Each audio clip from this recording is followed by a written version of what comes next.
These are 18 contracts in 16 countries.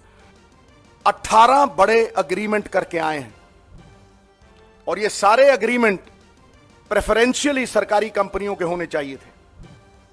सबसे पहले Russian visit 2015 में अंबानी साहब 2015 में ही एक मरी हुई कंपनी खरीदते हैं, 7,500 करोड़ में मरी हुई, बैड डेट वाली, और रिलायंस डिफेंस उसका नाम होता है। और वो पहला ही कॉन्ट्रैक्ट एक महीने बाद 23 दिसंबर 2015 को रशिया में Almaz Antey, the maker of an air defence system, ये डील है 6 बिलियन यूएस डॉलर्स की साहब। 6 बिलियन यूएस डॉलर्स की डील पहले ही महीने रिलायंस डिफेंस को प्राइम मिनिस्टर साहब के साथ जाके, और उनकी फोटोएं हैं, पहले ही दिन मिलती है। उसके बाद मोदी साहब फ्रांस जाते हैं, फ्रांस जाके ऑफसेट पार्टनर बनाते हैं अंबानी साहब को, और 30,000 करोड़ की डील मिलती है। 18 फ्लाईओवर जहाज आने थे, बाकी टेक्नोलॉजी ट्रांसफर होनी थी और हिंदुस्तान में वो जहाज बनने थे, हिंदुस्तान में वो एम्प्लॉयमेंट मिलनी थी। लेकिन सारे के सारे 36 फ्लाईओवर आते हैं और इतना बड़ा धब्बा लगता है, आज तक प्रधानमंत्री ने जवाब नहीं दिया। 10 रुपए के पेन का पक्का बिल मांगते हैं प्रधानमंत्री साहब और राफेल के बिल पे बिल बिलाते हैं। ये ठोक के कह रहा हूं, पहले भी कह चुका हूं, कोई जवाब नहीं आया उनका। वैसे तो अगर जवाब होता तो पहले दिन ही आता है, 10 बंदे प्रेस कॉन्फ्रेंसें करते हैं, लेकिन यहां कोई जवाब नहीं आया। उसी जगह फ्रांस में टैक्स डेट था अंबानी साहब के ऊपर 143.7 million US dollars, euro 1100 crore का डेट 56 करोड़ में सेटल किया फ्रेंच अथॉरिटीज ने। वन टाइम सेटलमेंट हुई और वो पूरी तरह से माफ कर दिया गया। ये नेगोशिएशन के साथ हुआ, जब राफेल के साथ नेगोशिएशन हो रही थी उसके साथ हुआ। ये 1100 करोड़ रुपए माफ करके 56 करोड़ रुपए भरे। फिर स्वीडन गए प्रधानमंत्री साहब के साथ, Saab AB of Sweden, to bid for shipborne unmanned aerial vehicle programme of the Indian Navy. ये सब अनिल अंबानी साहब को सिंगल इंजन फाइटर एयरक्राफ्ट बनाने का कॉन्ट्रैक्ट दिया गया 60,000 करोड़ का। अडानी साहब को, Adani group to bid for single engine fighter aircraft in India, air force की 60,000 करोड़ रुपए। ये सरकारी कंपनियां जिन्हें 50-50 साल का अनुभव था, जिनके पास आज अपने एम्प्लॉइज को तनख्वाह देने के पैसे नहीं है, जो काम ही ये करते हैं, ये उनको वो कॉन्ट्रैक्ट नहीं गया।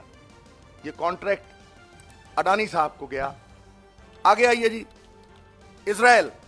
इन March 2016 Adani group signed with Elbit Istar of Israel to work together in manufacturing and developing unmanned aircraft systems. The Anil Ambani Group signed to develop air-to-air missiles for IAF, air-to-air missiles for about 65,000 crores, 65,000 crore रुपए। भैया DRDO में क्या खामी थी? DRDO को ये contract क्यों नहीं मिला? DRDO क्यों घाटे में चल रही है? 2017 में Reliance defence science an agreement with the US navy. 3 साल में 15,000 करोड़ का मुनाफा है। ये 7th fleet of the American navy. ये 3 साल में 15,000 करोड़ रुपए का मुनाफा मिलना है उनको। क्या भारत की जो डिफेंस कंपनीज हैं उनमें कोई मादा नहीं? क्या उनके जो एम्प्लॉइज हैं उनको तनख्वाह नहीं मिलेगी? ये शिपमेंट कंपनीज, भारत की शिपयार्ड कंपनीज जो हैं, आप देखिए कितनी खत्म हो जाएंगी। ऑस्ट्रेलिया, अडानी साहब gets a commitment for world's largest greenfield coal mining project. Adani साहब signs the MOU with SBI for 6,200 के लोन ले लिया। वहां जाके कॉन्ट्रैक्ट साइन किया, MOU साइन किया, और आते ही 62,000 करोड़ का, 6200 करोड़ का लोन ले लिया कोल माइनिंग का SBI से। मलेशिया में जाते हैं, प्रधानमंत्री साहब के साथ जाते हैं, signs an MOU with Malaysia's MMC port for the extension of Port Klang and signs an agreement for the development of integrated maritime city on Kerry Island involving $32 billion US. Iran में 500 million, Mozambique में pulses का contract, Oman में, Myanmar में, China में photovoltaic equipment. होता क्या है कि जिस आदमी ने 1 लाख करोड़ रुपए भारतवर्ष के देने हैं, अडानी साहब tops the list of billionaires in terms of percentage gain and net worth in a year. जनवरी 2017 में 4.3 बिलियन और दिसंबर 2017 में 10.4 बिलियन, 124% अडानी साहब की वेल्थ बढ़ जाती। मैं ये पूछना चाहता हूं, और ये जितने भी लोगों ने ये लोन लिए हैं किसी ने वापस नहीं किए हैं, एनपीएस आप सब जानते हैं, सब सरकारी कंपनियां मर रही हैं साहब। बीएसएनएल ले लो आप, एनटीपीसी ले लो आप, करोड़ों के फायदे में थी। भेल ले लो, करोड़ों के फायदे में थी। और देखिए आप, Reliance post a gain of 10,000 crore in a quarter. पहली प्राइवेट कंपनी हिंदुस्तान की जो 3 महीने में 10,000 करोड़ कमाती है। इसका मतलब एक साल में 40,000 करोड़ रुपया। और सरकारी पोस्टल डिपार्टमेंट 15,000 करोड़ के घाटे में है। कल आया अखबार में 15,000 करोड़ रुपए के घाटे में है पोस्टल डिपार्टमेंट।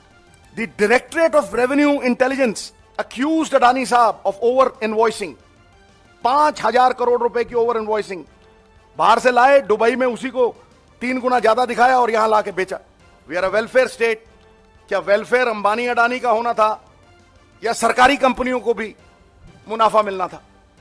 मैं पूछना चाहता हूं कि हर एक सरकारी कंपनी को मार के सिर्फ ये 2 लोग ही दिखे जिनको स्टेट के एक्सचेकर को मार के, स्टेट के मुनाफे को मार के ये मुनाफे दिए गए हैं।